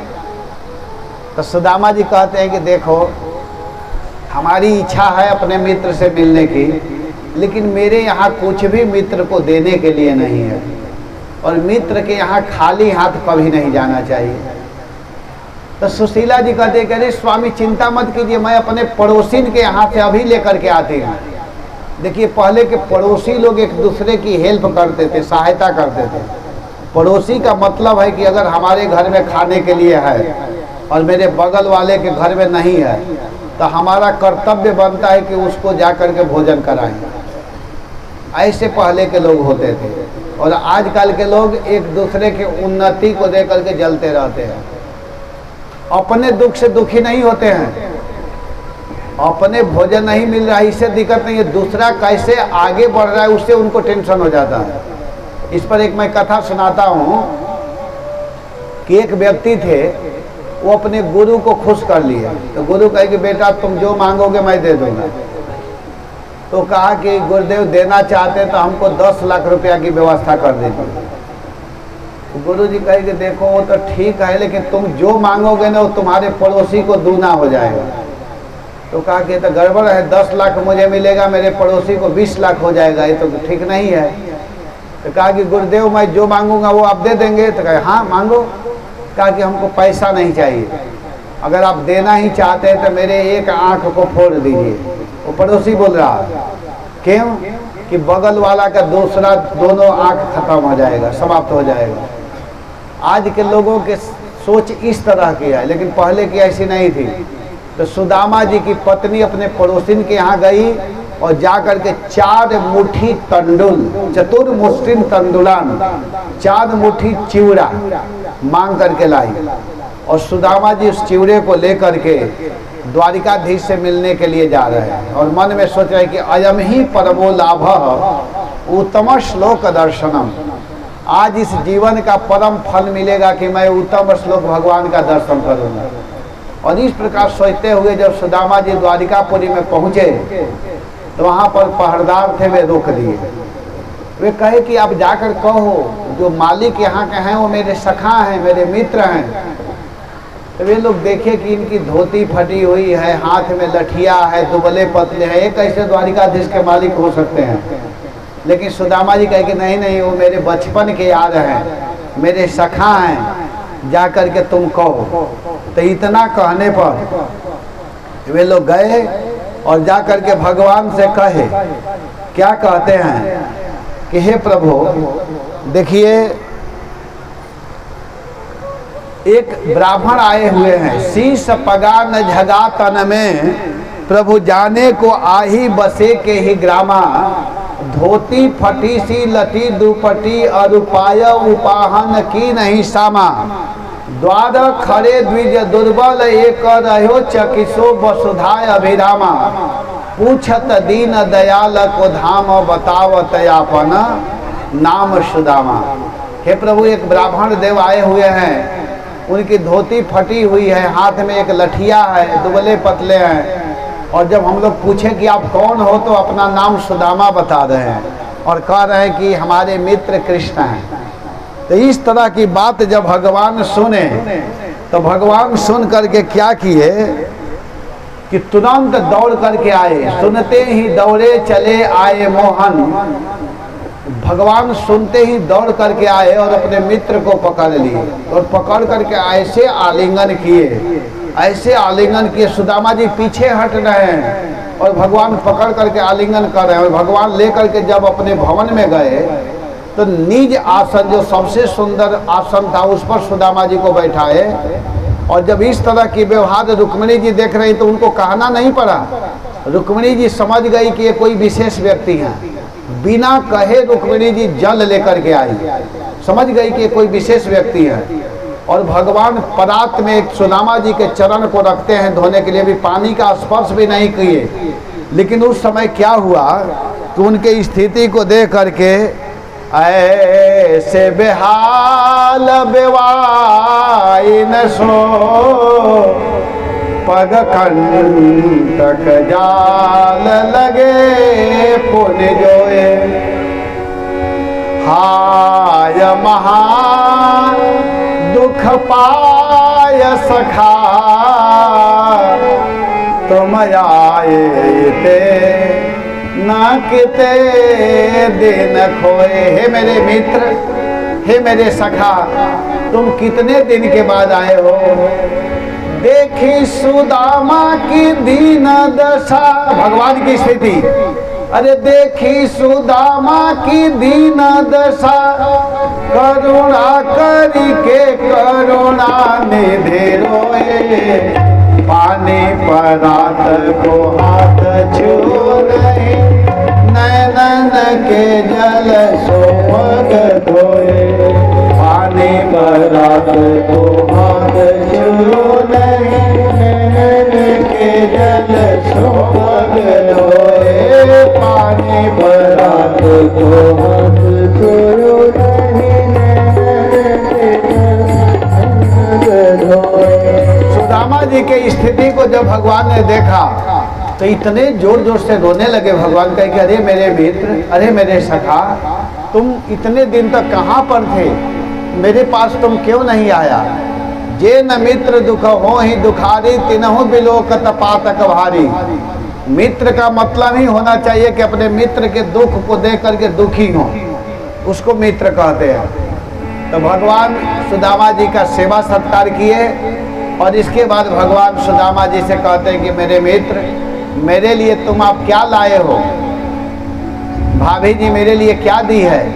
तो सुदामा जी उस चावल को छिपा रहे हैं, सोच रहे हैं कि इतने बड़े राजा को मैं कैसे चावल भेंट में दूँ। लेकिन भगवान तुरंत कहते हैं कि कछु भाभी हमको दियो सो तुम काहे न दे, चापी पोटरी कांख में कहाँ कहो के हुए, तुम इस पोटरी को क्यों छिपा करके रखे हो। लिए भगवान और ले करके तुरंत एक मुट्ठी चावल उसको ले करके खाने लगे। एक मुट्ठी में ही भगवान बहुत कुछ दे दिए। अब जब दूसरा मुट्ठी लेने के लिए चले, उसी समय लक्ष्मी जी, रुक्मिणी जी जो हैं, वो तुरंत भगवान के हाथ को पकड़ ली। भागवत में वर्णन है कि एक ही मुट्ठी भगवान खाए, दूसरा मुट्ठी जब ही लेते हैं उसी समय रुक्मिणी जी पकड़ लेती है और कहते प्रभु बस। वो समझ रही हैं कि हो क्या रहा है। सुदामा जी नहीं समझ पा रहे हैं, लेकिन रुक्मिणी जी समझ गई कि ये सब कुछ देने लगे, अगर दूसरा मुट्ठी खा लेंगे तो हम 16,108 कहाँ जाएंगे। भगवान को रोक देती है। और इसके बाद सुदामा जी जब वहाँ से विदा होकर के चलते हैं तो मार्ग में क्या सोच रहे हैं, क्वाहम दरिद्र पापियान क्व चात्मा श्री निकेतन ब्रह्म बंधुर न हंतव्य। कह रहे कि ब्रह्म बंधुर इति स्माहम बाहुभ्याम परिरंभिता। कह रहे कि मैं कहाँ एक निर्धन ब्राह्मण है, मेरे शरीर में केवल हड्डी ही हड्डी है, और कहाँ द्वारिका के मालिक मुझ नीच ब्राह्मण को पकड़ करके आलिंगन किए। धन्य है हमारे प्रभु, हमारे ऊपर कृपा की, और भगवान ने मुझको नहीं दिया, बहुत अच्छा किया। कृष्ण जानते हैं कि धन से व्यक्ति भजन को नहीं करता है, बहुत अच्छा किए प्रभु, मुझको कुछ भी नहीं दिए हैं। अगर दे दिए होते तो व्यक्ति धन में फंस जाता है, कृष्ण की भक्ति नहीं करता है। इस प्रकार सुदामा जी सोचते हुए जा रहे, तब तक द्वारिका जैसा महल दिखाई देने लगा। कहे कि अरे लग रहा है कि मैं भूल करके पुनः द्वारिकापुरी आ गया क्या।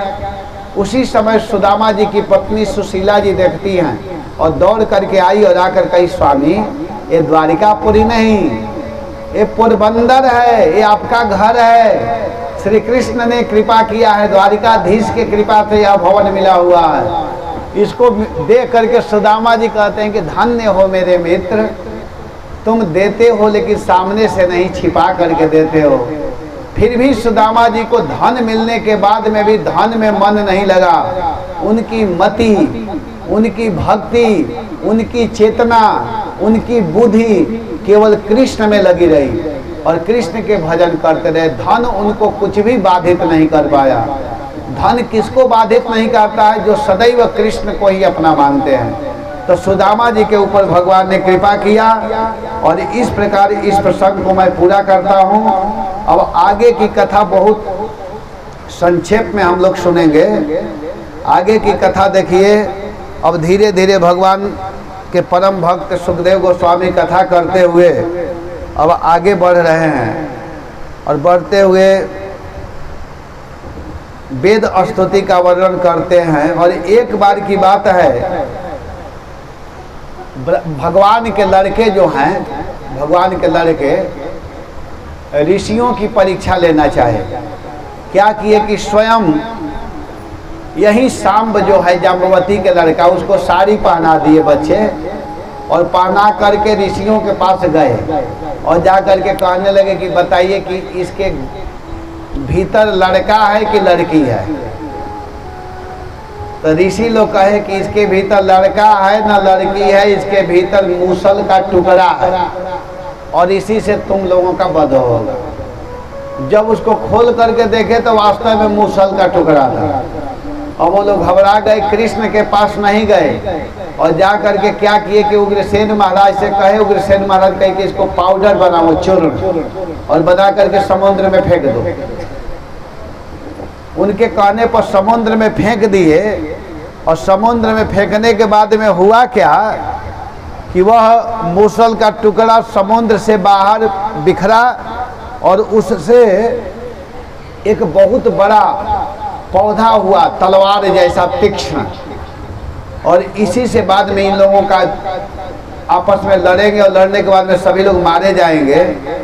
तो इन बातों को कहते हुए सुखदेव जी आगे की कथा सुनाते हुए कहते हैं कि एक बार की बात है, जनक जी के यहाँ जनकपुरी में 9 जोगेश्वर लोग पहुंचे। कह रहे हैं कि वसुदेव जी ने नारद जी से प्रश्न किया था कि मनुष्य को आसानी से भजन करने की तरीका क्या है, जिसका मन घर गृहस्थी में लगा हुआ है वो व्यक्ति कैसे आसानी से भजन कर पाएगा, इसके लिए आप तरीका बताइए। तो नारद जी कहते हैं कि देखो एक बार की बात है, जनकपुरी में 9 जोगेश्वर लोग पहुंचे थे, जिनका नाम है कवि, हरि, अंतरिक्ष, प्रबोध, पिपलायन, आविर्होत्र, द्रुमिल, चमस और करभाजन। उनसे जनक जी ने 9 प्रश्न किया।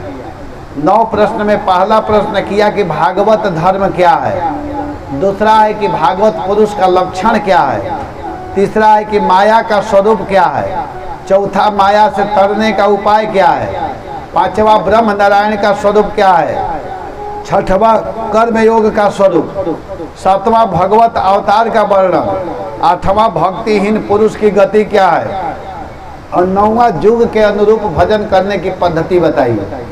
तो इसको 9 भाई बताए हैं। भागवत धर्म के विषय में बताए हैं कि भागवत धर्म का मतलब है कि जैसा आपका शरीर है उसी से भगवान का भजन कर लेना, ये भागवत धर्म है। भागवत पुरुष का लक्षण 3 प्रकार के होता है, मध्यम, उत्तम, कनिष्ठ। तीसरा है कि माया का स्वरूप क्या है, तो माया का स्वरूप यही है अहम और मम, यह मेरा और मैं। गो गोचर जहाँ तहाँ जाई सो तुम माया जाने हो भाई, इसको माया कहते हैं। माया से तरने का उपाय क्या है, तो कह रहे कि संसार में जब दुख बुद्धि होने लगे, संसार व्यक्ति को अच्छा न लगे, तो समझो कि वह माया से पार हो जाएगा। भगवान की भक्ति में फिर मन लगेगा तो वो व्यक्ति माया से पार कर जाएगा। 9वां है कि ब्रह्म नारायण का स्वरूप क्या है, तो ब्रह्म नारायण का स्वरूप यह है कि सृष्टि स्थिति प्रलय सबको करने वाले भगवान है, जिनको समझने में वेद भी नेति नेति कही वेद पुकारे, उसे ब्रह्म नारायण का स्वरूप समझो। फिर आगे कह रहे हैं कि कर्म योग का स्वरूप क्या है, तो कर्म 3 प्रकार के होते हैं, कर्म, अकर्म और विकर्म। फिर कहते हैं कि भक्तिहीन व्यक्ति, जो भक्ति से हीन है, उस पुरुष की गति क्या होगी, तो कह रहे कि जो भक्ति नहीं करते उनको नरक में जाना पड़ेगा। और अंतिम है कि युग के अनुरूप भजन की पद्धति क्या है, तो कहते हैं कि युग के अनुरूप सतयुग में ध्यान, त्रेता में यज्ञ, द्वापर में पूजा, लेकिन इस युग में कलयुग में केवल एक ही भक्ति है, क्या है, भगवान का नाम। कलिम सभा जयांतर्यः गुरज्ञः सारभागिनः यत्र संकीर्तने नैव सर्वस्वार्थो अभिलभ्यते। इस युग में केवल भगवान का, नहीं कलि करम भगति विवेको राम नाम अवलंबना एको। इस युग में केवल भगवान की भक्ति करना ही युग के अनुरूप भजन की पद्धति बताया गया है।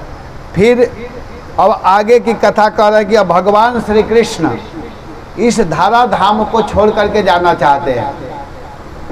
तो उद्धव जी के पास गए और कहे कि उद्धव देखो, मैं अभी संसार को छोड़ करके जाना चाहता हूँ, तुम आनंद से रहना। तो उद्धव जी लगे रोने और रोते हुए कहने लगे कि प्रभु अगर आप चले जाएंगे तो मैं कैसे रहूँगा, आपके बिना मैं रह नहीं सकता हूँ। आपके साथ मैं रहा हूँ, प्रेम किया हूँ, मैं आपके बिना एक क्षण भी जीवित नहीं रह सकता हूँ। तो भगवान कहे कि उद्धव चिंता करने की जरूरत नहीं है, देखो भाई मैं भागवत के रूप में प्रवेश कर रहा हूँ। भागवत के संग करने का मतलब कि मेरा संग करना। अगर कोई व्यक्ति भागवत का संग करता है तो मेरा संग करता है। भागवत में और मुझ में कोई अंतर नहीं है उद्धव। देखो मैं तुमको 24 गुरुओं की कथा सुनाता हूँ कि दातात्रेय जी ने 24 गुरु बना करके आनंद में अपने जीवन को बिताया। तो दातात्रेय जी 24 गुरु बनाए हैं। पृथ्वी, वायुर, आकाश, पौग्नि, चंद्रमा, रवि, कपोतो, अजगर, सिंधो, पतंगो, मधुकृत गजः, मधुआ, हरिणो, मीना, पिंगला, कुरोद्भक, कुमारी, सदकृत, सदपौर्ण, नाभि, सुखे सुकृत। उन्होंने पृथ्वी का गुरु बनाया कि पृथ्वी कैसे सहती है वैसे व्यक्ति को सहना चाहिए। अजगर को गुरु बनाए, अजगर करे न नौकरी पक्षी करे न काम, दास मलुका कह गए सबके दाता राम। साधुओं को भगवान पर विश्वास करना चाहिए, व्यक्ति को भगवान पर विश्वास करना चाहिए। भगवान सबको देने वाले हैं, भगवान के चरणों में प्रेम करो, भगवान समय समय से सब कुछ देंगे, चिंता करने की आवश्यकता नहीं है। फिर दत्तात्रेय जी ने एक लड़की को गुरु बनाया, क्योंकि एक लड़की का विवाह होने वाला था, उसके घर में कोई नहीं था। उस समय विवाह करने वाले लोग आए तो वो क्या की कि उखल में चावल कूट रही थी, तो उसके हाथ में चूड़ियाँ, तो चूड़ियों का आवाज़ आ रहा था, तो वो क्या की कि एक चूड़ी निकाल दी, फिर भी आवाज़ आ रहा था। ऐसे करते हुए अब हाथों में एक एक चूड़ी बचा और आनंद से चावल तैयार कर ली। तो दत्तात्रेय जी देख रहे थे, कहे कि भजन करते समय अकेले बैठ करके भजन करना चाहिए, अगर दो चार लोग रहेंगे तो गप करेंगे, जप न करके गप माने भजन न करके आवाज़ करना, शोर मचाना। तो इसलिए गुरु बनाए और दत्तात्रेय जी को कथा सुनाते हुए और भगवान कहते कि इसलिए उद्धव तुम चिंता मत करो, तुम सीधे बद्रिकाश्रम में जाओ, भजन करो, भागवत पढ़ो। तो इतना कह करके भगवान चले गए। भगवान जब उपदेश किए तो उद्धव जी को ज्ञान हुआ और अंत में फिर क्या होता है कि सभी लोग आपस में, यदुवंशी लोग आपस में लड़ करके एक दूसरे के ऊपर प्रयोग किए, बाणों का प्रयोग किए, जो वो एरड़क्या घास बना हुआ था उससे मारे, एक दूसरे को मार करके समाप्त हो गए। अब भगवान अकेले पीपल वृक्ष के नीचे बैठे हुए हैं। उसी समय जारा नाम का बहेलिया आया और आ करके भगवान के चरणों में बाण मार दिया। और जब ही बाण मारा तो उस समय पुनः वह बाद में आकर के देखता है कि ये तो कोई हिरण नहीं, ये तो भगवान हैं। तो भगवान के चरणों में रोने लगा और रो करके कहा कि प्रभु आप हमें क्षमा कर दीजिए, मेरे द्वारा बहुत बड़ा अपराध हुआ। भगवान कहे कि कोई बात नहीं, अपने से पहले उसको भगवान अपने निज धाम में भेज दिए। और फिर देखते देखते भगवान, देवता लोग प्रतीक्षा कर रहे हैं कि प्रभु आएंगे हमारे लोक होते हुए, लेकिन भगवान सीधे द्वारिकापुरी से प्रभास क्षेत्र में पीपल वृक्ष के नीचे अपने दाहिने पैर को बाएं पैर पर रखे हुए हैं और मुस्कुराते हुए भगवत धाम के लिए प्रस्थान कर गए। वो आज भी क्षेत्र है, बहुत बढ़िया क्षेत्र है। तो वहाँ भगवान अपने धाम के लिए प्रस्थान किए। आगे की कथा सुखदेव जी सुना रहे, कह रहे कि देखिए पृथ्वी माता हंसती हैं कि एक से एक लोग आते हैं इस संसार में और अपने को स्वामी मानते हैं और स्वामी मान करके घमंड करते हैं कि मैं ही इस संसार को चलाने वाला हूँ, लेकिन चलाने वाले भगवान हैं। फिर भगवान मार्कंडे जी को 4 प्रकार के प्रलय का दर्शन करवाए और 4 प्रकार के प्रलय का दर्शन कराते हुए अब मार्कंडे जी को भगवान का भी दर्शन हुआ है। फिर सुखदेव गोस्वामी परीक्षित से कहते हैं कि देखो बेटा, मैं तुमको 7 दिन कथा सुनाया हूँ, तो क्या तुमको भय है? तुम मृत्यु से डर रहे हो? तो सुखदेव गोस्वामी के बात को सुन करके महाराज परीक्षित कहते हैं कि भगवान मुझको बिल्कुल भय नहीं है, बिल्कुल डर नहीं है। तब सुखदेव गोस्वामी कहते हैं कि तब मैं यहाँ से जाऊँ? तो महाराज परीक्षित कहे कि हाँ गुरुदेव आप जाइएगा, लेकिन आपने मुझको 7 दिन तक कथा सुनाया है, तो थोड़ा आप रुकिए, मैं आपके चरणों में प्रणाम करूँगा, आपकी पूजा करूँगा और पूजा करने के बाद आप यहाँ से चले जाइएगा। तो सुखदेव गोस्वामी महाराज परीक्षित के कहने पर वहाँ रुके और महाराज परीक्षित क्या किए कि सुखदेव गोस्वामी के चरणों में प्रणाम किए, उनको मल्यार्पण माला पहनाए, तिलक किए और पूजा करने के बाद में अब सुखदेव गोस्वामी को विदाई करते हैं। तो सुखदेव गोस्वामी वहाँ से सुखताल से सीधे चले और वहाँ से फिर अब बीच में कहीं मुड़े नहीं, किसी को भागवत नहीं सुना है महाराज परीक्षित के बाद। सीधे वो वहाँ से चल करके महाराष्ट्र में गए। मैं एक दिन बताया था कि वहाँ गए और वहाँ जा कर के सुखदेव गोस्वामी एक गुफा में जा कर के बैठ गए। मैं वहाँ 2 बार दर्शन किया हूँ। तो वहाँ सुखदेव गोस्वामी बैठ गए और उस समय एक रंभा नाम की वेश्या, इंद्र को घबराहट हो जाता है, कोई तपस्या करता है तो इंद्र घबरा जाता है कि कहीं ज़्यादा यज्ञ न कर ले, अनुष्ठान न कर ले, नहीं तो इंद्र पद पर आसीन हो जाएगा। तो वहाँ पर वो बैठे हुए थे तो रंभा नामक अप्सरा को भेजा विचलित करने के लिए। लेकिन सुखदेव गोस्वामी अपने चित्त को भगवान के चरणार बिंद में लगाए हुए थे। जो जीवन भर भागवत सुनाए क्या वो विचलित हो सकते हैं? सुखदेव गोस्वामी कृष्ण के चरणों में मन लगाए हुए थे। बेसिया आई और आकर के सुखदेव गोस्वामी के पीठ के पास खड़ी हुई, स्पर्श की तो सुखदेव गोस्वामी का थोड़ा सा केवल पीठ ऐसे दिखाई देता है और वहीं से वो भगवत धाम के लिए प्रस्थान कर गए। तो इधर महाराज परीक्षित क्या किए कि महाराज परीक्षित जब सुखदेव गोस्वामी चले गए तब महाराज परीक्षित अपने चित्त को, अपने मन को भगवान के चरणार बिंद में लगाए। और भगवान के चरणार बिंद में जब लगाए तो उस समय क्या हुआ कि उनका प्राण जो है, आत्मा शरीर से बाहर निकल गया, मतलब भगवत धाम के लिए प्रस्थान कर गया। शरीर का त्याग कर दिया, अब केवल मृत शरीर बचा हुआ था, मरा हुआ शरीर, उसमें प्राण नहीं था। उस समय तक्षक नाग आया और आकर के महाराज परीक्षित के शरीर का स्पर्श किया और जब ही काटा उसी समय शरीर जल करके भस्म हो गया। और जब भस्म हो गया तो उनके बेटा जन्मेजय देखे कि मेरे पिताजी को सर्प काट दिया, उसके कारण जल गया, तो सर्पों को जलाने वाला यज्ञ चालू किए। और जब सर्पों को जलाने वाला यज्ञ चालू किए तो सारे सर्प आ करके अग्नि कुंड में जलने लगे। तो जो तक्षक नाग था वो सीधे गया और जा करके इंद्र के आसन को पकड़ लिया जहाँ इंद्र बैठे हुए थे। जन्मेजय जी ने ब्राह्मणों को कहा कि आप लोग मंत्र पढ़ो। ब्राह्मण लोग मंत्र का जब उच्चारण किए तो इंद्र के आसन ऊपर उठने लगा और इंद्र बैठे हुए हैं, उसमें तक्षक बैठा हुआ है और वो आसन चल दिया कुंड में आने के लिए, जलने के लिए।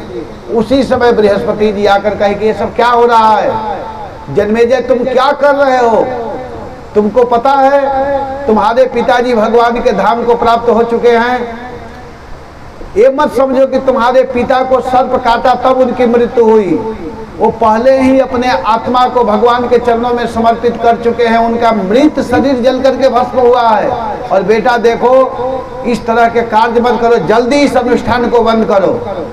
तो बृहस्पति जी के कहने पर जन्मेजय जी शांत हो गए। जब गुरुजन कहते हैं तो लोग मान लेते हैं, जो अच्छे शिष्य होते हैं तो वे मान गए और फिर सर्प बच गए।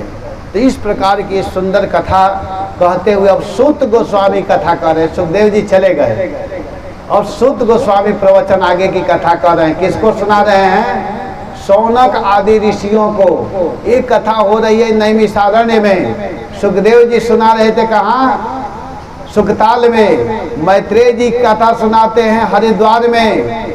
उद्धव जी और विदुर जी का जो संवाद हुआ है, तो उद्धव और विदुर का संवाद हुआ है वृंदावन में। ये सब कथा का क्रम समझना चाहिए। और जब नारद जी कथा कहते हैं तो ये समझना चाहिए कि नारद जी कथा सुना रहे हैं महाराज युधिष्ठिर को हस्तिनापुर में। ये सब प्रसंग जब ही आता है तो हम श्रोताओं को समझना चाहिए। तो इस कथाओं को मैं कहा, अभी 10 मिनट में कथा और आप लोगों को सुनाऊंगा। इससे पहले छोटे सुखदेव जी सुनाना चाहते हैं 5 मिनट, तो इनकी बात सुन लीजिए। इसके बाद में मैं आप लोगों को अंतिम कथा सुनाऊंगा। केवल 10 मिनट की और कथा होगी। सुनाइए। कुछ सुनाना चाह रहे थे, मुझको इशारा किए, मैं बोल रहा था लेकिन फिर मैं कहा चलो सुना दो। हरे कृष्णा। बोलिए पहले हरे कृष्ण सबको बुलवाइए। हरे कृष्णा हरे कृष्णा कृष्णा कृष्णा हरे हरे, हरे राम हरे राम। परीक्षित महाराज जी जब 7 दिनों तक भागवत सुन रहे थे, उन्होंने अपनी बुद्धि, मन, तन सब कुछ भागवत के अंदर समर्पित कर दिया था, भागवत कथा के अंदर। और हम लोग इतने वो है कि हम लोग अपना एक समय भी समर्पित नहीं कर सकते भागवत में। जब उन्होंने अपना पूरा तन ही समर्पित कर दिया था, हम लोग एक अपना समय नहीं समर्पित कर सकते। जो व्यास देव जी थे, उनके पुत्र सुखदेव जी थे।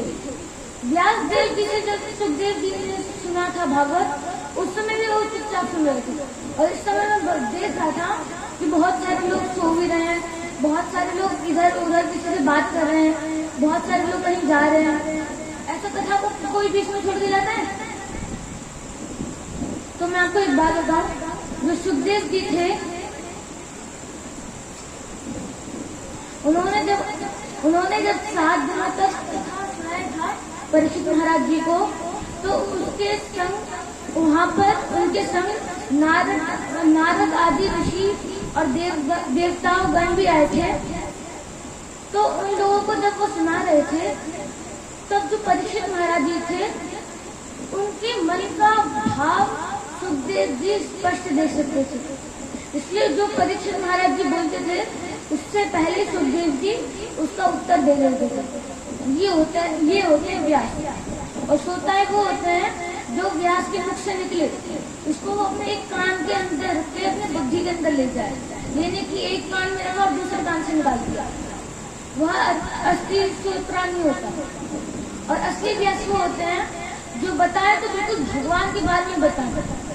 वो भगवान के एक ऐसे भक्त होते हैं जो भगवान के भक्तों को बताएं, इस मनुष्य जीवन में आके मनुष्य को बताएं कि भगवान क्या है, भगवान की भक्ति कैसे की जाए, भगवान को कैसे प्राप्त किया जाए। इनके कारण ही अभी तक भी मनुष्य भगवान के पास जाता रहा। अगर व्यास नहीं होंगे तब श्रोता भी नहीं जा पाएंगे, उनको खुद से ही पढ़ना पड़ेगा। और भगवान खुद ही कहते हैं कि गुरु से ही शिक्षा लेना चाहिए। जो गुरु से शिक्षा नहीं लेता उसका शिक्षा अधूरा रहता है, चाहे वो जितने भी साल तक पढ़ ले, चाहे वो अपने उम्र भर क्यों ना पढ़ ले, वो 100 साल तक भी पढ़ेगा तो उसका शिक्षा पूरा नहीं होगा। अगर वो 10 साल भी अपने गुरु से पढ़ लेगा, उसके 100 साल का शिक्षा पूरा हो गया। हरे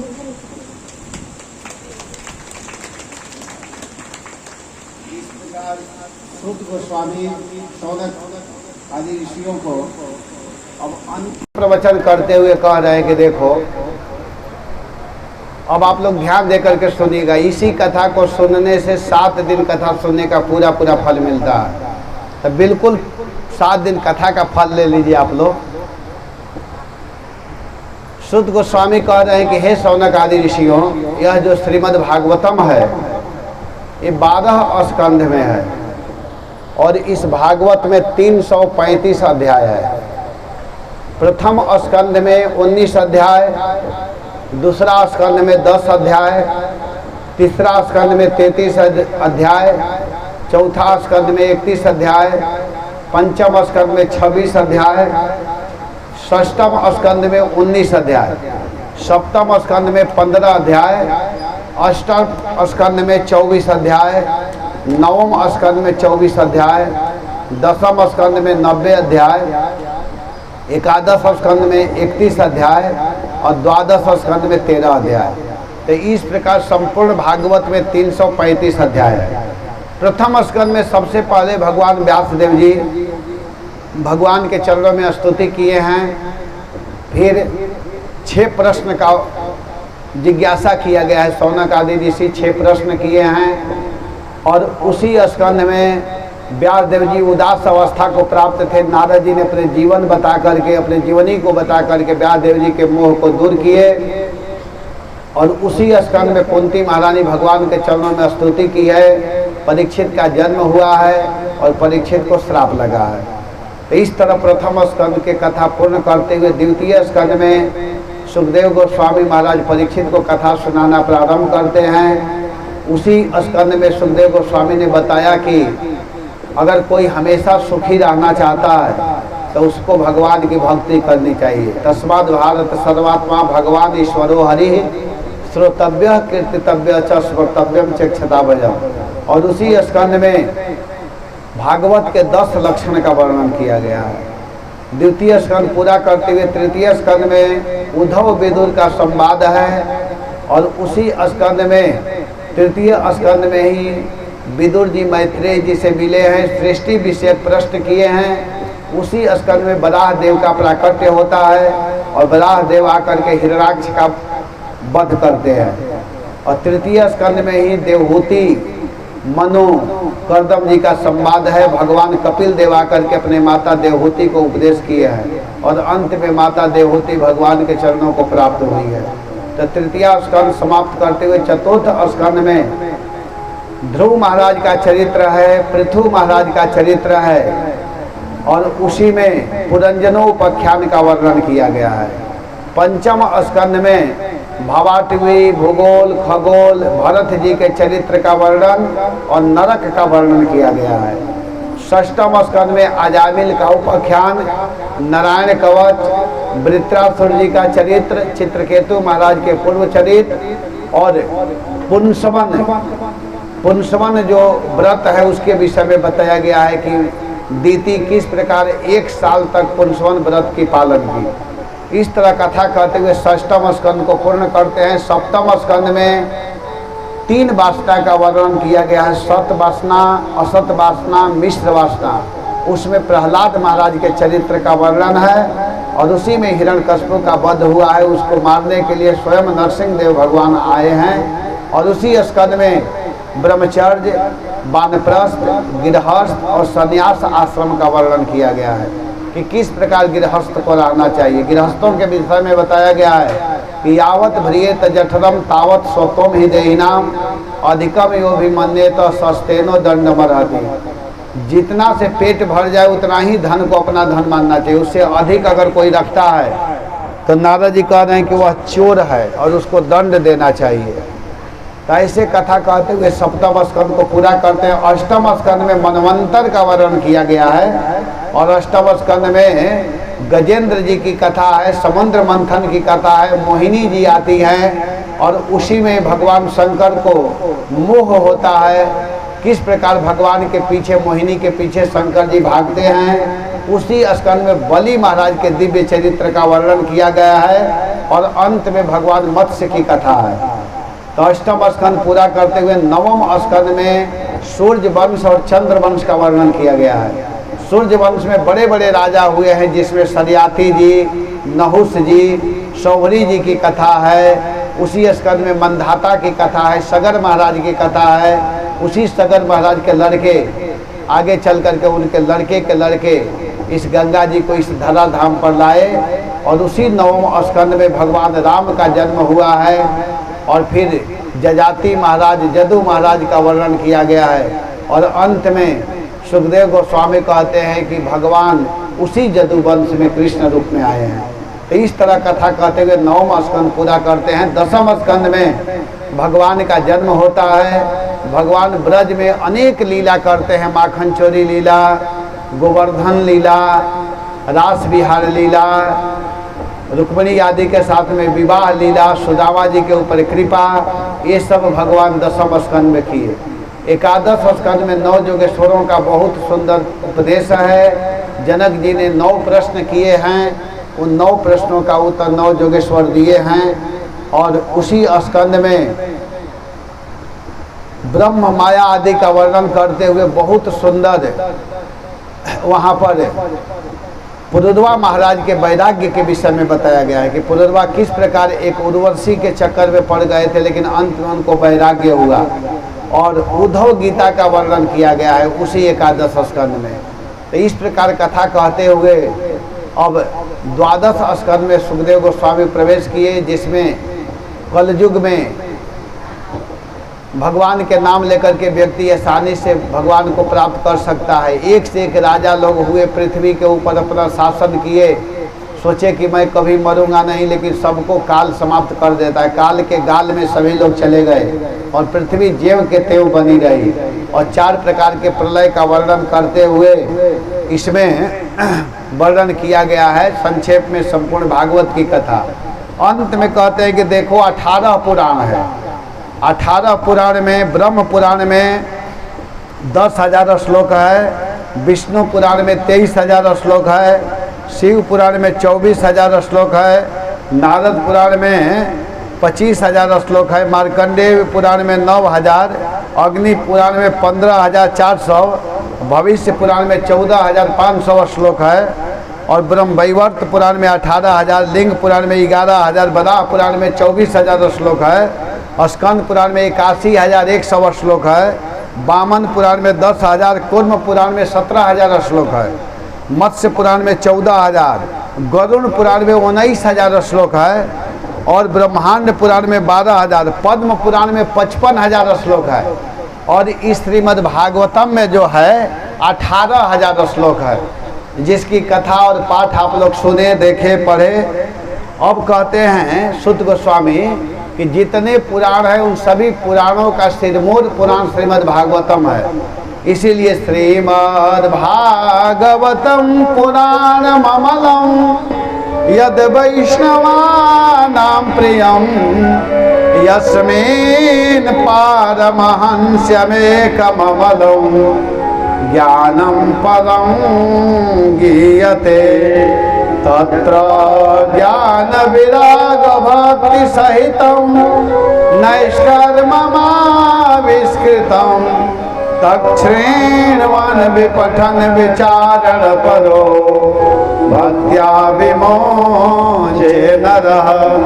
ये भक्तों को आनंद देने वाला है। निम्नगा नाम यथा गंगा, नदियों में सर्वश्रेष्ठ गंगा जी हैं। और देवा नाम चितो यथा, जितने देवता हैं उन सभी देवताओं में भगवान विष्णु श्रेष्ठ हैं। और इसके बाद में कहते हैं कि वैष्णवा नाम यथा शंभो, जितने साधु महात्मा हैं उन सभी साधु महात्माओं में श्रेष्ठ शंकर जी हैं। लेकिन पुराना नाम इदम महत्, जितने ग्रंथ शास्त्र हैं उन सभी शास्त्रों में श्रेष्ठ शास्त्र है भागवतम। इसीलिए इस भागवत के प्रति कसमयेन विभासितो यमतुलो ज्ञानः प्रदीपः पुरा तद्रूपेण च नारदाय मुनये कृष्णाय तद्रूपिणा योगेन्द्राय तदात्मनाथ भगवत् राताय कारुण्यता तक्षुधं विमलं विशोकममृतं सत्यं परं धीमहि सत्यं परं धीमहि। इसी भागवत के रस को लेते हुए सुखदेव गोस्वामी सारे जीवों को कल्याण किए, और आज उसी भागवत को हम लोग सुन रहे हैं। और भागवत का अंतिम श्लोक है नाम संकीर्तनम यस्य सर्व पाप प्रणाशनम प्रणामो दुख समनस तम नमामि हरिं परम। यह जो भगवान का नाम है, अगर कोई भगवान के नाम का कीर्तन करता है तो सारा पाप दूर हो जाता है। अगर कोई भगवान को प्रणाम करता है तो प्रणाम करने से उस व्यक्ति का दुख दूर हो जाता है। तब आप लोग हाथ जोड़िए और 3 बार मेरे साथ बोलिएगा। सभी लोग हाथ जोड़ लीजिए। ये भागवत का अंतिम श्लोक है। बोलिए नाम संकीर्तनम यस्य सर्व पाप प्रणाशनम प्रणामो दुख समनस तम नमामि हरिं परम। नाम संकीर्तनम यस्य सर्व पाप प्रणाशनम प्रणामो दुख समनस तम नमामि हरिं परम। नाम संकीर्तनम यस्य सर्व पाप प्रणाशनम प्रणामो दुख समनस तम नमामि हरिं परम। सुत गोस्वामी कह रहे हैं कि अगर कोई व्यक्ति नियम बना करके, अगर आप लोग को ज़्यादा कुछ याद न रहे तो 2 चीज़ याद रखिएगा। बहुत कुछ याद हो या ना हो कोई बात नहीं, 2 चीज़ जरूर याद रखना है। क्या? कि भगवान के नाम का कीर्तन करना है। हरे कृष्णा कृष्णा कृष्णा हरे हरे, हरे राम राम राम हरे हरे। और दूसरा कि जब भी आप भगवान के पास जाइए, जब भी, तो प्रणाम कीजिए। भगवान के पास ये नहीं सोचना है कि मैं सुबह कर लिया ना अब क्यों करूं। भगवान अगर दिखाई दे दे तो प्रणाम जरूर करना। 2 चीज जीवन में अपना लीजिए। क्या करना है? भगवान को प्रणाम करना है और भगवान के नाम का नियम बना करके अपने घर में बैठ करके 1 2 माला 4 माला 10 माला 16 माला जितना हो सके भगवान के नाम का जप कीजिए।